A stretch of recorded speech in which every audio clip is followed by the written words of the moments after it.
respira hondo. Siente cómo el aire frío de la noche se cuela por una rendija invisible, trayendo consigo el olor a piedra húmeda y a leña consumida. No hay nada más. Solo la oscuridad y el silencio. Un silencio tan denso que casi puedes masticarlo. En algún lugar, a lo lejos, una campana solitaria marca una hora que a nadie le importa.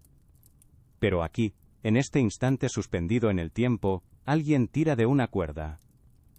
El sonido es modesto, apenas un tintineo metálico y discreto, pero resuena en la quietud como un trueno.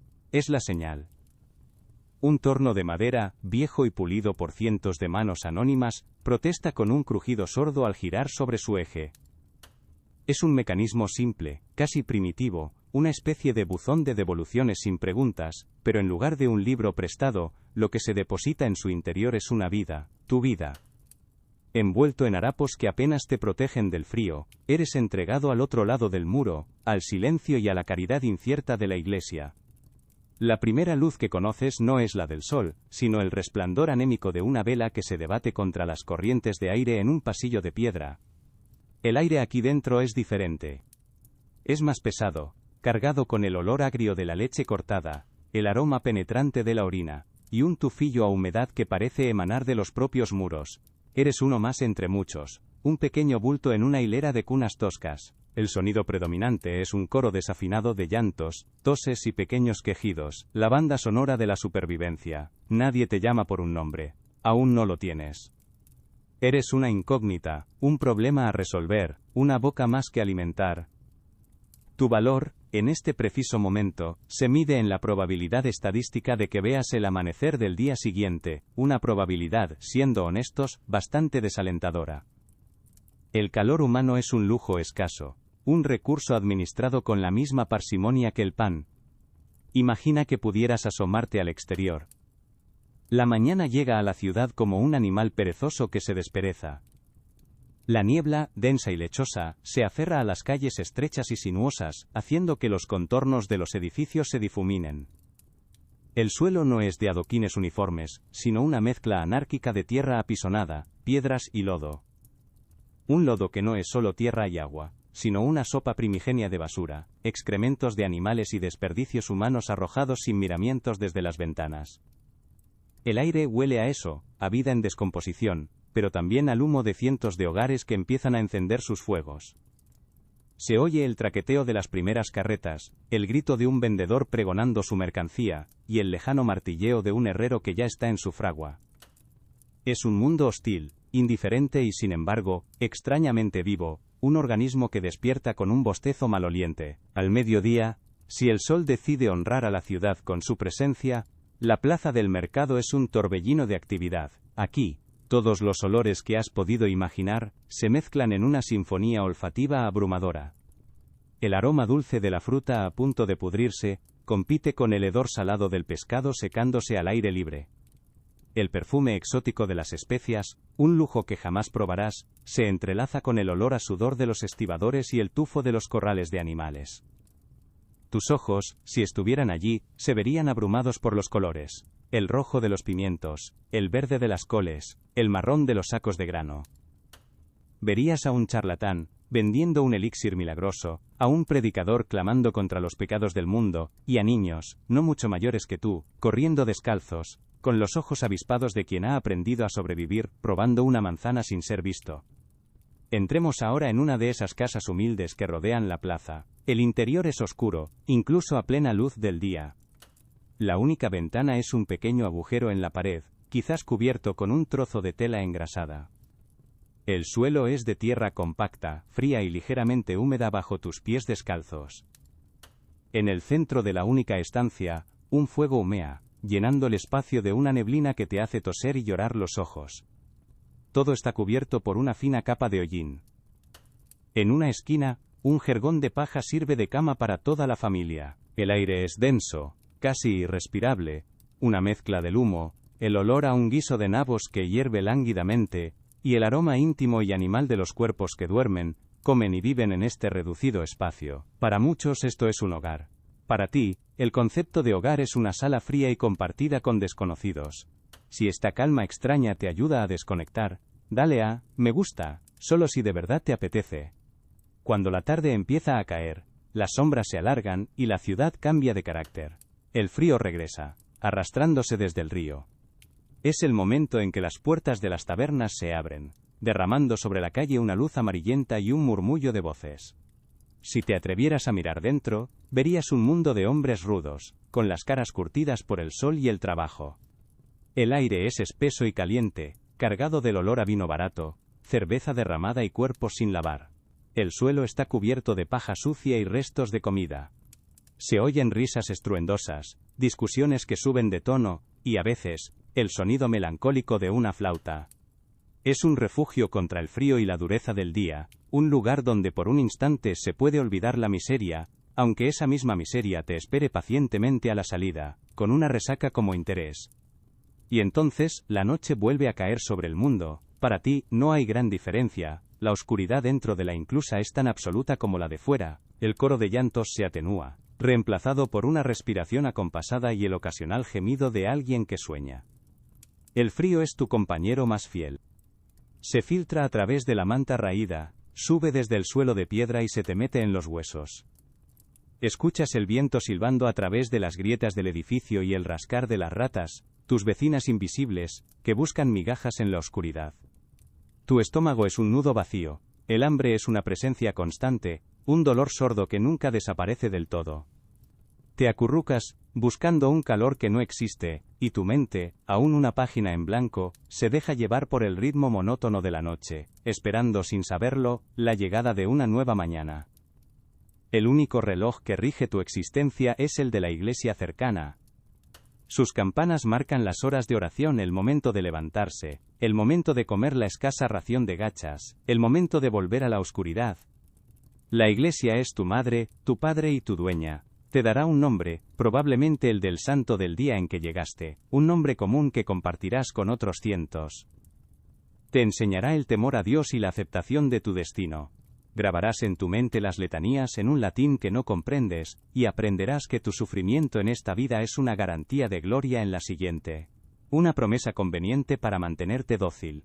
El olor a incienso y a cera quemada será, para ti, el perfume de la autoridad, una fragancia que inspira tanto consuelo como pavor. Tu identidad no te pertenece.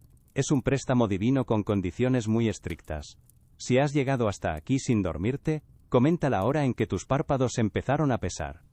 Dejas atrás la fría certidumbre de la inclusa. Ya no eres una simple boca que alimentar, una estadística de supervivencia. Ahora tienes un valor, un propósito. Eres un par de manos, un cuerpo pequeño y ágil, una inversión de la Santa Madre Iglesia que debe empezar a dar sus frutos. Un hombre con el rostro permanentemente manchado de hollín, como si la noche se hubiera adherido a su piel, te recoge sin una palabra. No hay despedidas, no hay explicaciones. Simplemente, un día, tu jergón de paja es para otro, y tú caminas tras él por las calles embarradas. El mundo exterior, que solo intuías a través de los sonidos y los olores que se filtraban por los muros, se revela como un caos aún mayor. El aire es una sopa espesa de olores, el ruido es incesante y tú, en tu insignificancia, eres empujado hacia tu nuevo destino, la oscuridad vertical de las chimeneas. Tu nuevo hogar es un sótano húmedo que huele a ceniza fría y a grasa rancia. Duermes en un rincón sobre un montón de sacos sucios. No hay campanas que marquen tus horas, solo el pie de tu maestro golpeando tus costillas antes de que el primer rayo de sol se atreva a tocar los tejados. Tu desayuno es un mendrugo de pan tan duro que podrías usarlo para afilar un cuchillo, mojado en un cuenco de agua con sabor a óxido. Eres un desollinador, o para ser más precisos, eres la herramienta viva del desollinador. Tu pequeño tamaño, que antes era una desventaja en la lucha por la comida, es ahora tu única cualidad. Eres lo bastante delgado para caber donde un hombre no puede, lo bastante prescindible para arriesgarte donde nadie más lo haría. Tu infancia, si es que alguna vez tuviste una, ha terminado. Ha sido canjeada por una vida de hollín y asfixia. La primera vez que te empujan hacia la boca negra y amenazante de una chimenea, el pánico te atenaza como una garra helada. Es una garganta de ladrillo que te traga entero. La oscuridad es absoluta, más densa que cualquier noche que hayas conocido. El aire, espeso y polvoriento, se te mete en la garganta y te hace toser, una tos seca y dolorosa que arranca el hollín de tus pulmones en nubes negras. El olor es abrumador, una mezcla de creosota, madera quemada y el miedo rancio de otros niños que han pasado por aquí antes que tú. Tu maestro te grita desde abajo, su voz un eco distorsionado en el túnel. Subes, arañando con tus rodillas y codos desnudos el ladrillo áspero, raspando el hollín con un cepillo metálico, sintiendo cómo la piel se te abre en 1000 pequeñas heridas que la ceniza se encarga de cauterizar. El ascenso es un tormento sin fin, en un espacio que parece encogerse a cada movimiento. A veces, el tiro es tan estrecho que sientes cómo las paredes te aprisionan el pecho, dificultando cada bocanada de aire. El miedo a quedarte atascado es una presencia física, un nudo frío en tu estómago que compite con el hambre. El único consuelo es un diminuto cuadrado de cielo gris que brilla muy arriba, una promesa de aire limpio que te impulsa a seguir escalando. El hollín se te mete en los ojos, en la nariz, en la boca. Lo tragas, se convierte en parte de tu dieta, un suplemento de carbón no solicitado. Aprendes a no llorar, porque las lágrimas solo crean un barro negro que te ciega. Aprendes a controlar la respiración, a ignorar el dolor, a convertirte en una pequeña máquina de raspar y subir. Cuando por fin tu cabeza emerge por la parte superior de la chimenea, el aire frío y húmedo de la mañana es como un bálsamo divino. Llenas tus pulmones con avidez, tosiendo nubes negras sobre los tejados de la ciudad. Por un instante, eres el rey del mundo. Ves la ciudad despertar a tus pies, los tejados de tejas rojas, el humo que se eleva de otras chimeneas, el laberinto de callejuelas que se extiende hasta donde alcanza la vista. Es un momento de una belleza extraña y fugaz. Pero es solo eso, un momento. La voz de tu maestro te llega desde abajo, impaciente. El descenso es más rápido, un deslizamiento controlado por la oscuridad, y al llegar al fondo te espera la siguiente chimenea. Y la siguiente. Y la siguiente. El día es una sucesión de gargantas de ladrillo, cada una con su propio sabor a ceniza y desesperación. Al final de la jornada, eres una criatura hecha de noche. Tu piel, tu pelo, la ropa andrajosa que llevas pegada al cuerpo, todo es de un negro mate. Te lavas en un barreño de agua helada, que al instante se convierte en tinta. Pero el hollín es persistente. Se queda bajo tus uñas, en los pliegues de tu piel, en el fondo de tus pulmones. La tos se convierte en tu compañera constante, un perro fiel que te sigue a todas partes, especialmente por la noche. Mientras te acurrucas en tu rincón, el cuerpo dolorido y los pulmones ardiendo, escuchas a tu maestro contar las pocas monedas que ha ganado gracias a tu sufrimiento. Te duermes con el sabor a ceniza en la boca, soñando con espacios abiertos y aire que no tienes que masticar. Y sabes con una certeza absoluta, que mañana volverás a ser tragado por la oscuridad. Pero quizás tu complexión cambia, creces un poco, te ensanchas. Ya no cabes en las chimeneas más estrechas. Tu valor como herramienta disminuye. Y un día, sin más ceremonia que la de tu llegada, eres transferido. Otro hombre, esta vez con el rostro pálido y los ojos acostumbrados a la penumbra, te lleva a un nuevo destino. No asciendes, ahora desciendes. Bajas a las entrañas de la tierra, donde los hombres arrancan carbón de las vetas como si le extrajeran los dientes a un monstruo dormido. La mina te recibe con un aliento húmedo y frío, un olor a tierra mojada, a metal y a algo más, algo antiguo y opresivo. La oscuridad aquí no es la del hollín. Es la oscuridad primordial, la ausencia total de luz, rota únicamente por el parpadeo débil y tembloroso de las lámparas de sebo. El sonido dominante es el eco, el goteo constante del agua que se filtra por las rocas, creando pequeños charcos de lodo negro y helado en el suelo. Y sobre ese goteo, el ritmo metálico y constante de los picos. Clank. Clank. Clank. Es el latido del corazón de la montaña. Un pulso lento y agotador marcado por el esfuerzo de los hombres. El aire es pesado, viciado, y lleva en suspensión un polvo fino y brillante que se pega a tu sudor y se cuela en tus pulmones con cada respiración. Este polvo no es como el hollín, no es blando, es afilado, son minúsculas esquirlas de roca que, con el tiempo, convertirán tus pulmones en piedra. Tu trabajo es simple y agotador. Arrastrar las cestas llenas de carbón por túneles tan bajos que tienes que caminar a gatas, con una correa de cuero mordiendo tu frente para tirar del peso. Ves a los hombres mayores, como Martiño, un hombre que parece tallado en la propia roca. Su rostro es un mapa de arrugas llenas de polvo de carbón, y su respiración es un silbido constante. Cada pocas frases, se detiene para toser, una tos húmeda y profunda que sacude todo su cuerpo, y que termina con un escupitajo negro en el suelo. Él y los demás apenas hablan.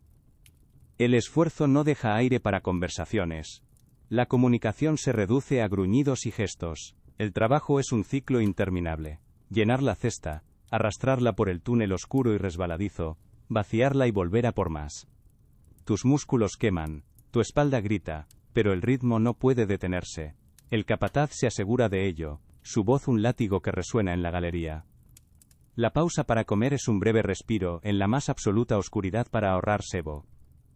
Te sientas sobre una roca húmeda, la espalda apoyada en la pared fría de la galería. Tu comida es la de siempre, pan duro y, si hay suerte, un trozo de cebolla que muerdes como si fuera una manzana, sintiendo como su picor te despeja la cabeza por un instante. El agua de tu odre sabe a tierra y a metal. Mientras masticas lentamente, escuchas los sonidos de la mina. Los crujidos de la madera de los puntales que sostienen el techo, un recordatorio constante de que toneladas de roca penden sobre tu cabeza, sostenidas por la fe y unas cuantas vigas podridas. El miedo a un derrumbe es un compañero silencioso, una tensión que nunca desaparece del todo.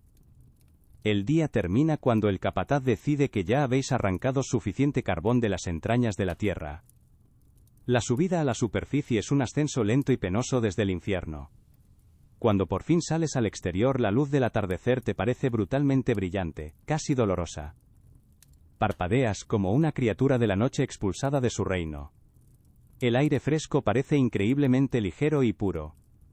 Pero tu cuerpo es una masa de dolor, cada músculo, cada articulación protesta. Llegas a un barracón comunal, te desplomas en un jergón y te duermes casi al instante, sin ni siquiera lavarte el polvo negro que te cubre. Tu sueño es profundo y sin imágenes, un pequeño ensayo de la muerte. Y al despertar, la oscuridad de la mina ya te está esperando de nuevo. O tal vez tu destino no es la oscuridad, sino el estruendo. Imagina ahora que tus manos son consideradas lo suficientemente ágiles para un trabajo diferente. Te llevan a un gran cobertizo de madera, un lugar donde el aire no está viciado de polvo de roca, sino de millones de finísimas fibras de lana y lino, que flotan como una niebla perpetua. El olor es animal, a oveja y a grasa, mezclado con el aroma seco del polvo. Pero lo que te golpea primero, con una fuerza física, es el ruido. Un estruendo ensordecedor, un traqueteo y golpeteo rítmico y constante de docenas de telares de madera. Es un monstruo de muchas cabezas que ruge sin descanso, y tú eres una de las pequeñas piezas que lo mantienen alimentado. Tu trabajo es vigilar los hilos. Correr de un telar a otro, con los ojos fijos en las hebras que se tensan y se cruzan a una velocidad vertiginosa. Cuando un hilo se rompe, y se rompen constantemente, tienes que actuar con rapidez. Tus dedos, pequeños y rápidos, deben encontrar los dos extremos rotos entre la maraña en movimiento, y anudarlos antes de que el tejido se eche a perder. Es un trabajo que exige una concentración absoluta, una danza peligrosa con la máquina. Un segundo de distracción, un movimiento en falso, y la lanzadera de madera, que vuela de un lado a otro como un proyectil, podría aplastarte los dedos. Ves a mujeres mayores, como el ara, a las que les faltan falanges, o cuyas manos están torcidas por la artritis, convertidas en garras por décadas de hacer el mismo nudo una y otra vez. El ruido es tan constante que dejas de oírlo como un sonido para sentirlo como una vibración en tu pecho, en tus huesos. La comunicación es imposible, todo se reduce a gritos y gestos. El polvo de las fibras se te mete en la garganta, creando una sed permanente y una tos seca y persistente. El aire es seco y caliente, pasas horas de pie, moviéndote de un lado a otro sobre el suelo de madera cubierto de pelusa, la espalda encorvada por la tensión. El ritmo del telar se convierte en el ritmo de tu corazón. Clac clac clac chac, clac clac clac chac.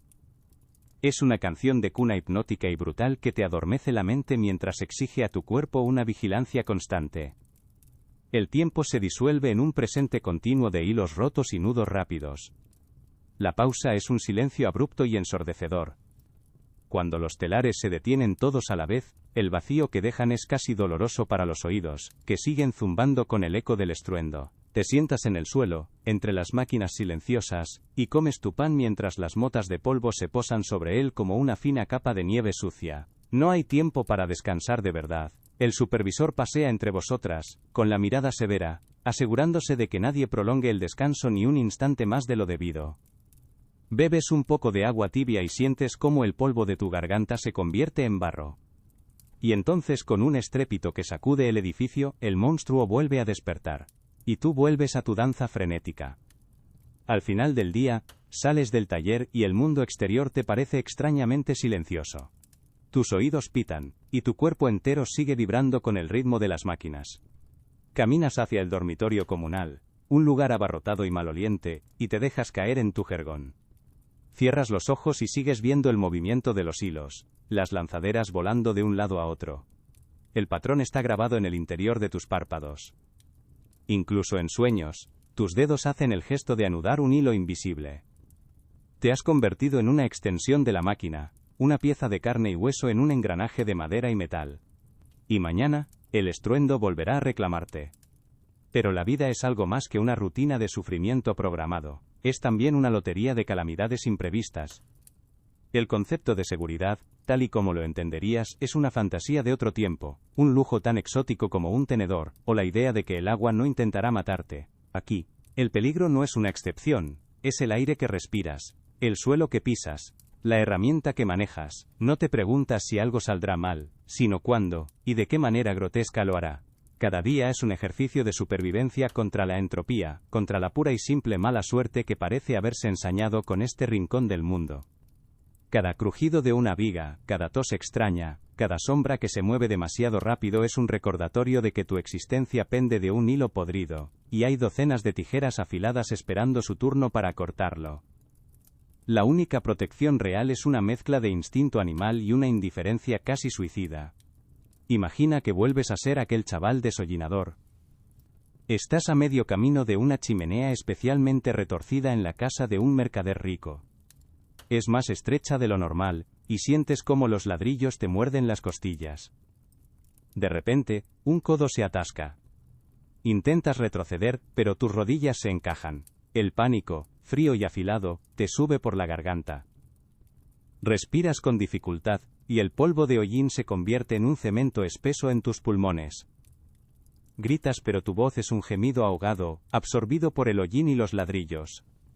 Abajo, tu maestro te oye. Primero grita, te insulta, te ordena que sigas subiendo.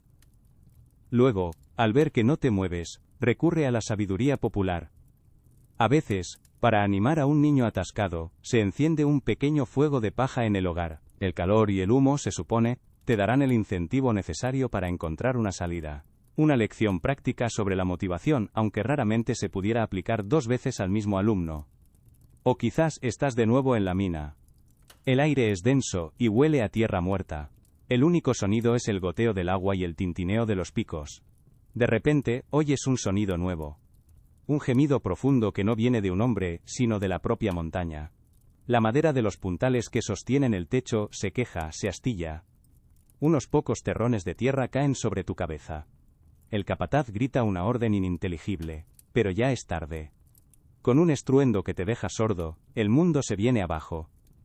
No hay dolor, solo una presión inmensa y una oscuridad que pasa de ser una condición a ser una sustancia sólida. Estás atrapado. Quizás mueras aplastado al instante, una bendición. O quizás te encuentres en una pequeña bolsa de aire, con el cuerpo roto, escuchando los gemidos de otros que se van apagando lentamente, esperando un rescate que nunca llegará. Te conviertes en un fósil en tiempo real, sepultado por el mismo tesoro que habías venido a buscar. Y en el taller textil, el peligro es más rápido, más impersonal. El monstruo de madera y metal ruge, y tú bailas a su ritmo. Estás cansado. Llevas 10 horas de pie, y tus ojos luchan por enfocar la maraña de hilos. Un instante, un parpadeo demasiado largo, es todo lo que hace falta. Al ir a anudar un hilo roto, tu mano se acerca demasiado a la lanzadera. No sientes el golpe, solo ves, con una extraña calma, cómo tus dedos ya no están donde deberían. O quizás es un mechón de pelo que se engancha en un engranaje. La máquina no se detiene. No sabe de dolor ni de pánico. Simplemente, tira. Tira con la fuerza de un caballo, arrancándote el cuero cabelludo en un instante. Caes al suelo, gritando, pero tu grito se pierde en el estruendo industrial. Alguien te apartará a un lado, otro niño ocupará tu lugar, y la máquina seguirá tejiendo. ahora con un nuevo hilo rojo que no estaba en el patrón original. Si el trabajo no te mata de forma violenta, lo hará lentamente, desde dentro, empezando por tu estómago. La comida no es solo combustible, es otro campo de batalla. La confianza es un ingrediente que nadie puede permitirse. El pan, la base de tu dieta, es una obra de ingeniería fraudulenta. Para que parezca más blanco y pese más, el panadero le añade de todo: alumbre, tiza, harina de huesos e incluso serrín. Cada bocado es una aventura geológica. Sientes la arena crujir entre tus dientes, un recordatorio de que estás comiendo algo más parecido a un ladrillo que a un alimento. Tu sistema digestivo vive en un estado de protesta permanente, un dolor sordo y constante, que todos aceptan como parte de la vida. Te estás petrificando lentamente, un bocado arenoso cada vez. La leche que llega a la ciudad es un pálido fantasma de lo que salió de la ubre. Primero se diluye con agua del río más cercano, trayendo consigo toda una nueva familia de microorganismos a tu flora intestinal. Para devolverle su color blanquecino, se le añade tiza o yeso en polvo. Y para simular la grasa, la cremosidad que debería tener, algunos vendedores sin escrúpulos añaden una emulsión de sesos de oveja machacados. Bebes ese líquido tibio y grumoso, y tu cuerpo no sabe si nutrirse o simplemente rendirse ante el asalto químico y biológico. Es una bebida que fortalecía tus huesos con tiza y tu cerebro. Bueno, con el cerebro de otro. La cerveza de la taberna, tu único escape, también es un brebaje sospechoso. Para ahorrar en lúpulo y malta, los cerveceros añaden hierbas amargas, a veces tóxicas, para simular el sabor. Y para darle un toque dulce y adictivo, algunos la enriquecen con azúcar de plomo. La resaca del día siguiente no es solo deshidratación y dolor de cabeza, es un envenenamiento en toda regla. Y la carne que cuelga en el puesto del carnicero es un triunfo del arte sobre la naturaleza. La carne de animales enfermos o que han muerto de causas naturales se disfraza con una capa generosa de especias exóticas. El olor a clavo y pimienta no está ahí para deleitar tu paladar, sino para librar una guerra desesperada contra el hedor de la putrefacción. Compras un trozo, sabiendo que es una apuesta. A veces ganas, y a veces pasas la noche abrazado a un cubo. Con un cuerpo constantemente asediado por el trabajo y la comida, la mente busca refugio en un mundo de creencias extrañas y remedios desesperados. El mundo está plagado de fuerzas invisibles, la mayoría malévolas. El mal de ojo puede secar la leche de una vaca o dejarte postrado en la cama. Un estornudo en el momento equivocado es un presagio terrible. Vives en un estado de alerta supersticiosa, interpretando cada crujido y cada sombra. La lógica es un lujo. La fe en lo absurdo es una herramienta de supervivencia. Si no puedes controlar tu destino, al menos puedes intentar apaciguar a los demonios que, con toda seguridad, están conspirando en tu contra. Cuando te haces un corte profundo en la mano, ya sea con una herramienta o en una pelea, nadie saca vendas limpias. La curandera del barrio, una anciana con más arrugas que dientes, prepara un remedio infalible. Mezcla en un cuenco un puñado de telarañas, para cortar la hemorragia, con una generosa porción de estiércol de vaca fresco, porque lo caliente ahuyenta a los malos espíritus de la herida. Te aplica esa cataplasma tibia y maloliente, la envuelve con un trapo sucio y te asegura que sanarás. Y puede que lo hagas, pero es más probable que la herida se infecte y la gangrena se lleve tu mano, o tu vida. La cura, a menudo es solo una forma más elaborada de la enfermedad. En la plaza del mercado, junto al vendedor de carne sospechosa, siempre hay un charlatán. Con una voz atronadora, vende elixires milagrosos. Un frasco de líquido oscuro que, según él, cura desde la calvicie hasta la peste. Es una mezcla de vino barato, hierbas amargas y, para darle un toque exótico, un poco de musgo raspado del cráneo de un ahorcado, que se considera especialmente potente. La gente, desesperada, compra. Beben esa poción con la esperanza de que un milagro les libere del dolor, de la miseria, de una vida que se siente como una enfermedad crónica. Al final, tanto si te mata el trabajo, la comida o la medicina, el resultado es el mismo. Simplemente, algunos caminos hacia la tumba son más imaginativos que otros.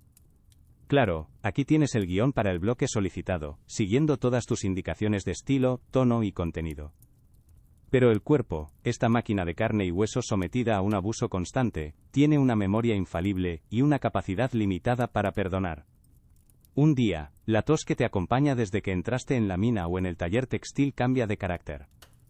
Ya no es el carraspeo seco y polvoriento al que te has acostumbrado, el peaje diario que pagas por respirar un aire que no es aire. Es algo más profundo, más húmedo, que nace en un lugar oscuro de tus pulmones al que nunca llega la luz. Sientes un cansancio que no se va con el sueño, un peso en los huesos que te ancla al jergón cada mañana. El mundo empieza a adquirir un brillo febril, como si lo vieras a través de un cristal empañado. Es el discreto y educado aviso que te da tu cuerpo antes de declararse en huelga general e indefinida. A esta lenta descomposición en vida la llaman tisis, o consunción. Un nombre casi poético para un proceso brutal. Tu propio cuerpo, hambriento de una energía que ya no le proporcionas, empieza a devorarse a sí mismo. Te miras en el reflejo de un charco y ves a un extraño con tus ojos, las mejillas hundidas, la piel traslúcida pegada a los pómulos. Por la noche, te despiertas empapado en un sudor frío, como si hubieras corrido una maratón en sueños, y el jergón de paja huele a enfermedad, a materia orgánica que se rinde. Y entonces, una mañana, tras un acceso de tos más violento de lo normal, miras el trapo que te llevas a la boca, y ves una delicada rosa roja, una mancha de sangre brillante que te anuncia, con una belleza terrible, que tus pulmones se están deshaciendo por dentro. O quizás el enemigo es más rápido y menos sutil, no se anuncia, simplemente invade. Lo llaman tifus, la fiebre de las cárceles, aunque las cárceles están por todas partes, en los barracones, en los talleres, en tu propia ropa. Empieza con un dolor de cabeza, una prensa de hierro que te aprieta las sienes sin piedad.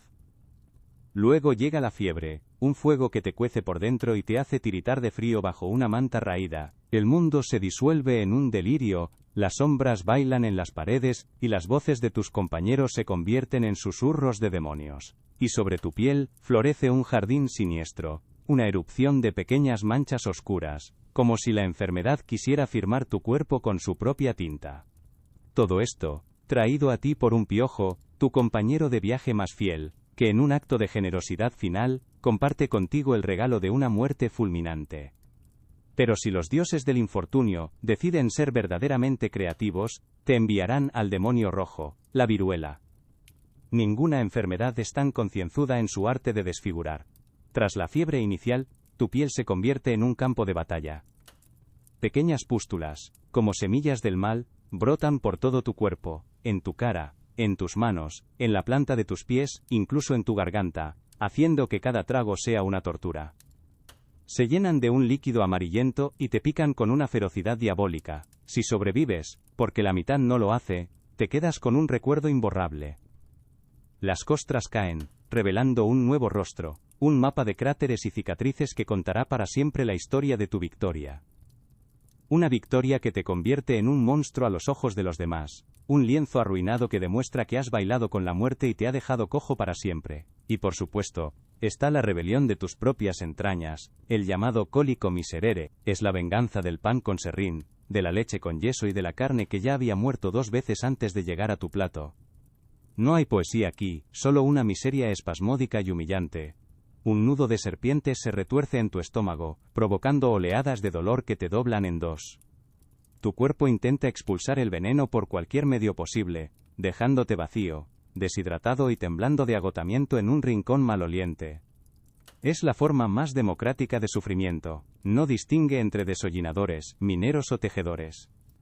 Es el recordatorio brutal de que en esta vida incluso el simple acto de comer es una apuesta en la que tienes todas las de perder. Cuando tu cuerpo se convierte en un campo de batalla, tu primer instinto no es buscar a un médico, una figura casi mítica reservada para los ricos. Acudes a la curandera, una anciana que vive en los márgenes de la sociedad y del sentido común. Su choza huele a hierbas secas, a humo, y a algo vagamente animal. Te observa con unos ojos que han visto demasiados finales infelices, diagnostica tu mal observando el color de tu orina en un frasco, o quizás consultando la posición de la luna. Su farmacia es el bosque, el campo y el corral, te preparará una infusión de sabor nauseabundo, o te aplicará una cataplasma de ingredientes que prefieres no identificar. Su poder no reside en la ciencia sino en la fe, y en un mundo sin opciones, la fe es el placebo más potente que existe. Si eres mujer, el simple hecho de dar vida es un duelo a muerte con la partera como única madrina. Esta mujer, cuyas manos han recibido a cientos de niños y han cerrado los ojos de no pocas madres, es un compendio de sabiduría ancestral y prácticas aterradoras. Su instrumental es el que usa en su cocina, y su conocimiento de la anatomía es, siendo generosos, impresionista. El parto es un asunto público y brutal, un esfuerzo animal en un jergón sucio, rodeada de vecinas que ofrecen consejos contradictorios y oraciones. La fiebre puerperal, esa sombra invisible que se transmite a través de manos que no conocen el jabón, se lleva a 1 de cada 8. Traer una vida al mundo es el acto más peligroso que puedes realizar, una apuesta en la que la casa, es decir, la muerte, casi siempre tiene las de ganar. Pero llega un punto en que ni la fe ni la sabiduría popular son suficientes, tu cuerpo está tan roto que te conviertes en una carga. Es entonces cuando te llevan al hospital. No imagines un lugar de sanación y silencio. Un hospital, o más bien un hospicio, es un almacén de moribundos, un vestíbulo hacia la tumba gestionado por la Iglesia. Al cruzar sus puertas, te golpea una ola de aire espeso, una sopa olfativa compuesta por el olor a sudor rancio, a excrementos, a la dulzona fetidez de la carne gangrenada y al aroma agrio de las infusiones de hierbas que intentan, inútilmente, enmascarar la peste. Es el perfume de la desesperación colectiva, y se te pega a la ropa y a la memoria. Te depositan en la gran sala. Es una nave larga y oscura, con techos altos de los que cuelgan telarañas como sudarios. A ambos lados se alinean los lechos. Pero no son camas individuales. Son grandes plataformas de madera sobre las que yacen, codo con codo, 3, 4, a veces 5 personas. La privacidad es un concepto de otro planeta. Te acuestan junto a un hombre cuya respiración es un silbido agónico y una mujer que murmura en un lenguaje febril. Compartirás con ellos no solo el espacio, sino también sus fluidos, sus piojos y sus enfermedades. Es la máxima expresión de la caridad cristiana, morir en compañía de extraños tan desgraciados como tú. Tus nuevos vecinos son un catálogo de la miseria humana. A tu derecha, un hombre con una pierna negra e hinchada, que desprende un olor dulzón que te revuelve el estómago. A tu izquierda, un joven con el pecho hundido que tose sangre en un cubo. Más allá, alguien tiembla bajo los espasmos de la epilepsia, a la que llaman el mal sagrado. Escuchas un coro incesante de quejidos, toses, rezos desesperados y los gritos ahogados de las pesadillas. La luz que se filtra por las altas y sucias ventanas es gris y anémica, una luz que no ilumina, sino que solo hace más visible la suciedad y el sufrimiento. Este no es un lugar para curarse, es un lugar para ser testigo del fin. Los cuidadores son monjes o monjas, figuras silenciosas que se deslizan por la sala con la eficiencia de quien ha perdido la capacidad de sorprenderse. No son enfermeros. Su misión principal no es sanar tu cuerpo sino salvar tu alma. Te ofrecerán un sorbo de agua, te limpiarán la frente con un paño húmedo y te susurrarán oraciones al oído, recordándote que tu sufrimiento aquí es una inversión para la vida eterna. Su compasión es genuina, pero su conocimiento médico es nulo. Tratan los síntomas con paciencia y la enfermedad con resignación. Para ellos, la muerte no es un fracaso, es una liberación, una transición que deben facilitar.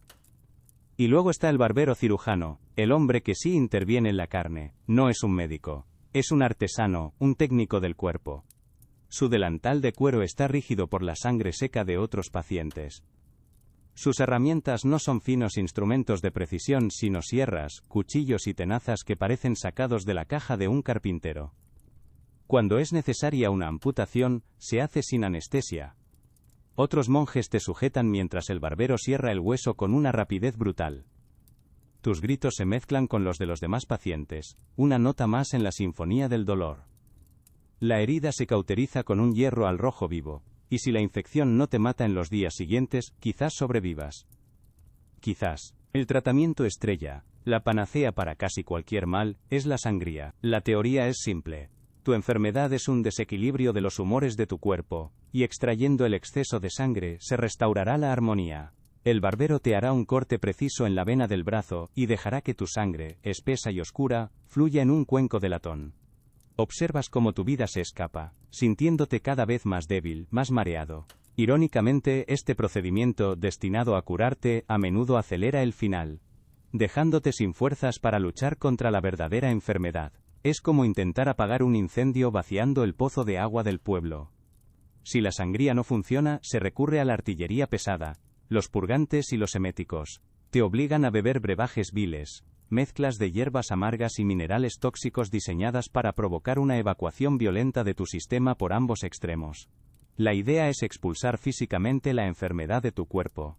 Pasas horas retorciéndote de dolor, vaciándote, hasta que no queda nada dentro, salvo una debilidad extrema y la sensación de haber sido desollado por dentro. También pueden aplicarte sanguijuelas, pequeños vampiros medicinales que se aferran a tu piel y se hinchan con tu sangre, o ventosas calientes que te dejan la espalda cubierta de círculos morados, como si hubieras luchado con un pulpo gigante. La rutina diaria está marcada por las campanas de la iglesia. Por la mañana el rezo de laudes, luego, el desayuno, un cuenco de gachas aguadas y un trozo de pan duro.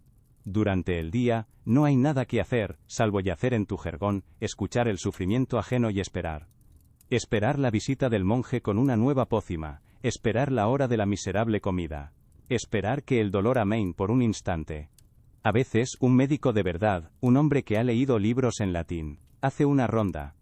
Te mirará la lengua, olerá tu aliento desde una distancia prudencial, murmurará algo sobre la flema o la bilis negra, y se irá, dejando tras de sí una receta incomprensible y una factura que el hospital nunca podrá pagar.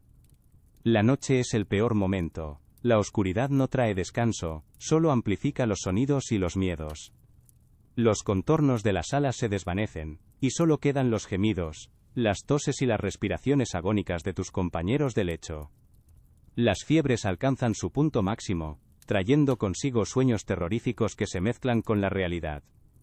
Ves rostros deformes en las sombras y escuchas voces que te llaman desde el otro lado. La única luz es la de la vela que porta la monja de guardia, una pequeña llama temblorosa que la convierte en un fantasma piadoso, comprobando quién ha sobrevivido para ver un nuevo amanecer. La muerte es una vecina discreta y eficiente. Una mañana, el hombre que roncaba a tu lado, simplemente está frío y silencioso. No hay dramas ni despedidas. Dos novicios llegan con una camilla, envuelven el cuerpo en su propia manta, y se lo llevan sin una palabra. El espacio que ocupaba se limpia someramente con un trapo húmedo, y, antes del mediodía, un nuevo paciente, con su propio repertorio de dolores y miedos, ocupa el lugar. El flujo es constante, el hospital es como un río, en el que los cuerpos entran por una puerta y salen, de una forma u otra, por la otra. La única pregunta es, ¿cuánto tiempo permanecerás en la corriente? Si no sales por tu propio pie, tu último viaje es corto. Te llevan al camposanto, el terreno sagrado junto a la iglesia. Pero no esperes una lápida con tu nombre. Para gente como tú el entierro es un asunto comunitario. Los cuerpos se depositan en una fosa común, una gran zanja abierta en la tierra que espera pacientemente a sus próximos inquilinos. Durante una epidemia, se pueden arrojar allí dentro docenas de cuerpos al día. Se cubren con una capa de cal viva para acelerar la descomposición y mantener a raya el hedor. Es un final anónimo, eficiente y profundamente indiferente.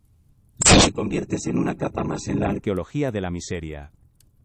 Tu cuerpo, que ha luchado, trabajado y sufrido, se disuelve junto a otros cuerpos desconocidos, fusionándose con la tierra. El nombre que te dieron en la inclusa, el oficio que te impusieron, las cicatrices que acumulaste, todo se borra. Eres una estadística, un número más en el libro de defunciones del hospital, si es que alguien se molesta en anotarlo.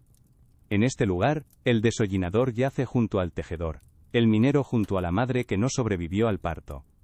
La tierra, en su infinita paciencia, os acoge a todos por igual, cerrando el círculo que comenzó con un simple tintineo de campana en la fría oscuridad de la noche.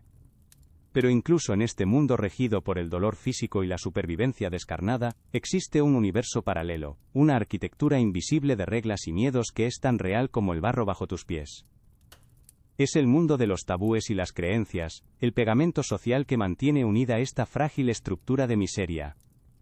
Aprendes que no se debe señalar una tumba con el dedo, que un estornudo debe ser respondido con una bendición para evitar que el alma se escape del cuerpo, y que el pan nunca debe colocarse boca abajo sobre la mesa, pues es una ofensa directa a Cristo. Estas no son sugerencias, son leyes grabadas en la conciencia colectiva, y su transgresión atrae una desgracia mucho más temida que el látigo del capataz. La mala suerte, una fuerza caprichosa y maligna que siempre está al acecho, esperando una excusa para arruinar tu ya precaria existencia. La plaza del mercado es el gran teatro donde estas creencias se representan a diario.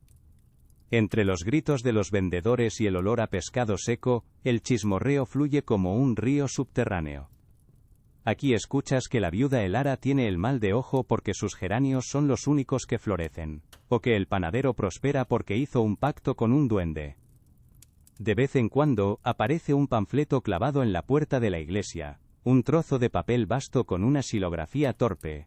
Uno de ellos, como aquel que circuló en 1842, podría advertir que los nuevos pozos de agua con bombas de hierro son una invención del diablo para envenenar a los buenos cristianos. La gente se arremolina, los que saben leer deletrean las palabras en voz alta, y la semilla del pánico encuentra un terreno fértil. La verdad es un concepto flexible, lo que importa es la historia que mejor explica por qué la cosecha se ha perdido o por qué tu hijo tiene fiebre. Imagina que te invitan a una boda, un raro oasis de celebración en el desierto de la rutina. No es un evento de amor romántico, sino un contrato práctico, una alianza entre familias para unir dos pares de manos trabajadoras. La ceremonia en la iglesia es breve, y en un latín incomprensible.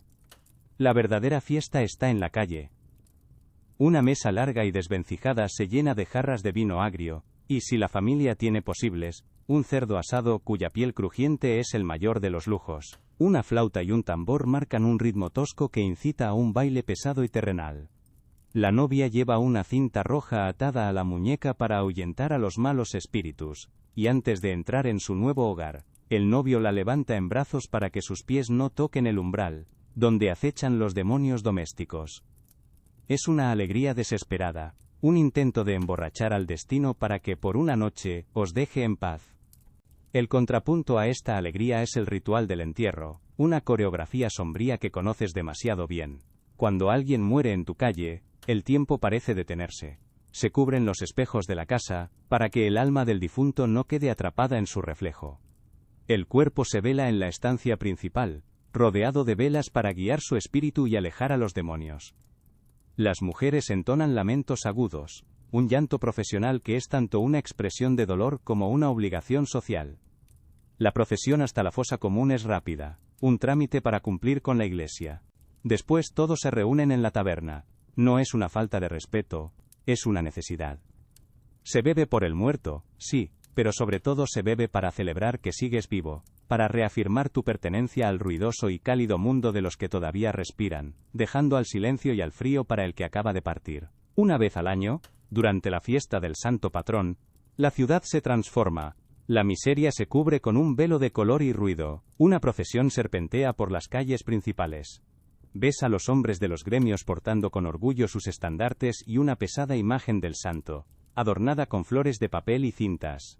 El aire se impregna del olor dulzón del incienso y la cera quemada, que lucha por imponerse al hedor habitual de las alcantarillas. Pero es un fervor que convive con el caos. Mientras unos rezan con los ojos cerrados, otros aprovechan la multitud para vaciar bolsillos. Los niños corretean vendiendo amuletos de la suerte bendecidos fraudulentamente, y en las esquinas, se improvisan puestos de comida que venden morcillas grasientas y vino caliente especiado. Es un día en el que el cielo y el infierno parecen celebrar una tregua y montan una fiesta juntos. La taberna es tu otro templo, el confesionario de los indios. Aquí, al calor de un fuego humeante y a la luz amarillenta de las lámparas de sebo, las rígidas normas sociales se relajan, pero no desaparecen. Aprendes a no sentarte en la mesa que siempre ocupa Martiño el minero y su gente. Aprendes que ciertas deudas de juego se pagan con sangre y no con monedas. Es el lugar donde se cierran tratos, se urden venganzas y se cantan baladas que cuentan historias de reyes adúlteros o santos milagrosos. A veces, una discusión sube de tono, no por un insulto directo, sino por una mirada sostenida un segundo de más, por una pregunta que roza un tabú familiar. El estallido de violencia es rápido, torpe, y a menudo termina con alguien sangrando en la paja sucia del suelo. Un recordatorio de que incluso en el refugio, las bestias que llevamos dentro solo están dormidas. La higiene personal es uno de los tabúes más extraños. La limpieza se asocia con la vanidad y la holgazanería. El agua es vista con sospecha, un vehículo de enfermedades, lo cual, irónicamente, suele ser cierto. El baño completo es un evento anual, si acaso. La gente se frota con un paño húmedo las partes visibles, la cara y las manos, pero el resto del cuerpo vive bajo capas de ropa y suciedad que forman una segunda piel protectora. El olor corporal de cada persona es parte de su identidad, una firma olfativa tan distintiva como su voz. Se cree que la mugre protege de los aires malignos, y que los piojos, compañeros inevitables, se llevan la sangre mala. Es un ecosistema íntimo y autosuficiente donde la idea de lavarse por placer sería considerada una excentricidad peligrosa, casi una perversión. La justicia, como todo lo demás, es un espectáculo público. Cuando alguien es condenado por un delito menor, como robar una gallina o engañar con el peso del grano, su castigo es el escarnio. Lo colocan en el cepo o la picota en la plaza del mercado durante todo un día. Es una invitación abierta a la humillación colectiva. La gente le arroja verduras podridas, restos de comida, excrementos de animales. Le gritan insultos, escupen a su paso. Los niños lo ven como un juego, los adultos como una catarsis. No se trata solo de castigar al culpable, sino de reforzar los lazos de la comunidad, de trazar una línea clara entre nosotros, la gente decente que cumple las reglas, y él, el paria que las ha roto. Es una lección brutal y efectiva. Un teatro del orden que se representa sobre la carne del desdichado. La sexualidad es el gran tabú silencioso, una fuerza que todos sienten pero de la que nadie habla abiertamente. Es un asunto de procreación dentro del matrimonio, y punto. Cualquier otra manifestación es obra del diablo. Una joven que se queda embarazada sin marido, es una desgraciada que ha traído la vergüenza a su familia y el pecado a la comunidad. Es repudiada, expulsada. Y su hijo nacerá marcado por un estigma que probablemente lo llevará a la puerta de una inclusa, cerrando el círculo. Sin embargo, bajo esta capa de represión puritana, la realidad es otra. En los graneros, en los callejones oscuros, en la promiscuidad forzada de las viviendas hacinadas, el deseo sigue su curso. La hipocresía es la norma, se condena en público lo que se practica en secreto, creando una tensión constante que a veces estalla en forma de acusaciones de brujería o violencia. Así, tu vida transcurre en esta dualidad constante. Por un lado, la realidad aplastante del trabajo, el hambre y la enfermedad. Por otro, este complejo entramado de rituales, miedos y creencias que dan un sentido, por retorcido que sea, al caos. Aprendes a navegar entre lo visible y lo invisible. Realizas tu trabajo brutal durante el día, y por la noche, te aseguras de no silbar, porque eso atrae a los malos espíritus. Sobrevives a una comida envenenada, y luego atas una cinta roja a la pata de tu jergón, para protegerte del mal de ojo. Es un equilibrio agotador, una existencia esquizofrénica. Pero es la única forma de seguir adelante. Has aprendido que el mundo no solo está hecho de materia, sino también de símbolos, y que ignorar el poder de una maldición puede ser tan peligroso como ignorar el crujido de una viga a punto de ceder en la mina. Claro, aquí tienes el texto para el bloque final, creado siguiendo estrictamente tus instrucciones. Pero el eco de millones de vidas como la tuya, vividas y extinguidas en un silencio anónimo, no se desvanece sin más en la tierra, se acumula. Se convierte en una presión sorda, en un peso en la conciencia colectiva. No es una explosión, no es una revolución de antorchas y guillotinas. Es algo mucho más lento, casi geológico. Es el crujido de un sistema que empieza a ceder bajo el peso insoportable de su propia crueldad. Comienza con un panfleto anónimo dejado en la puerta de una iglesia, con un médico que se atreve a sugerir que la fiebre puerperal viaja en las manos sucias de sus colegas, con un predicador que, en lugar de prometer el cielo, exige un poco menos de infierno en la tierra. Son las primeras grietas en un muro que parecía eterno, la primera luz que se filtra en una oscuridad que se creía absoluta. Y entonces, las ideas, esos organismos extraños y contagiosos, empiezan a propagarse. La idea de que quizás, solo quizás, el beneficio de un taller textil no debería pagarse con los dedos de un niño. La idea de que el pan no debería contener más arena que harina. Surgen hombres y mujeres a menudo ridiculizados y perseguidos, que empiezan a contar. Cuentan las horas de trabajo, cuentan los niños que mueren en las chimeneas, cuentan los enfermos que entran en el hospital y nunca salen.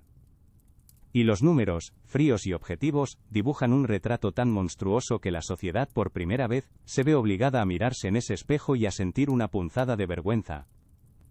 Nacen las primeras sociedades filantrópicas, los primeros inspectores de fábricas, los primeros periódicos que publican artículos sobre la vida en los barrios bajos, revelando a los ricos un mundo que existía a pocas calles, pero que era tan ajeno como la cara oculta de la luna. Si hoy muerdes una barra de pan sin miedo a romperte un diente con una piedra de alumbre, se lo debes a ellos, a la lenta y agónica lucha por las primeras leyes de pureza de los alimentos. Imagina a un hombre, un químico pionero, inclinándose sobre su microscopio y viendo, por primera vez, el universo de fraude que se esconde en una hogaza de pan.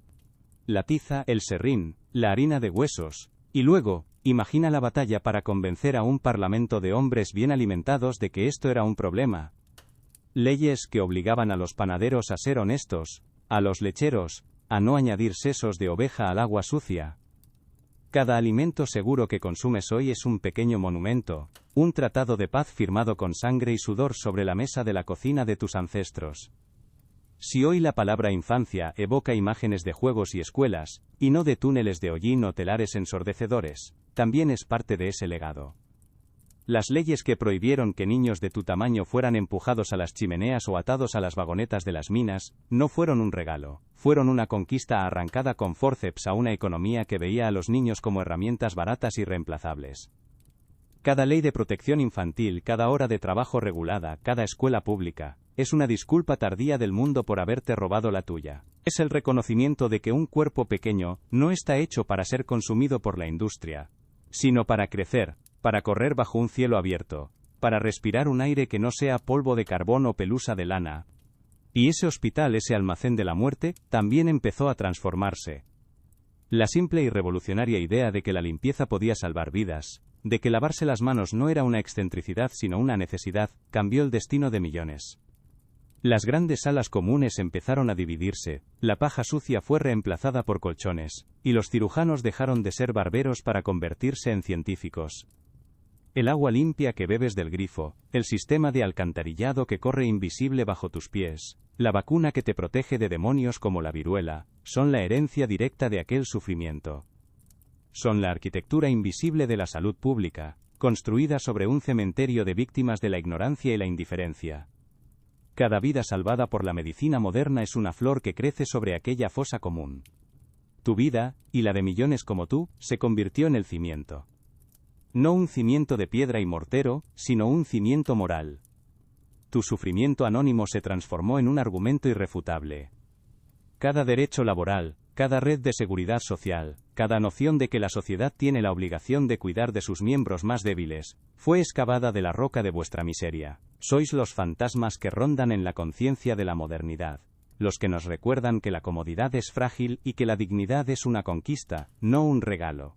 Vuestra historia, aunque no esté escrita en los grandes libros, está grabada en el código genético de nuestras leyes, de nuestra ética, de nuestra empatía.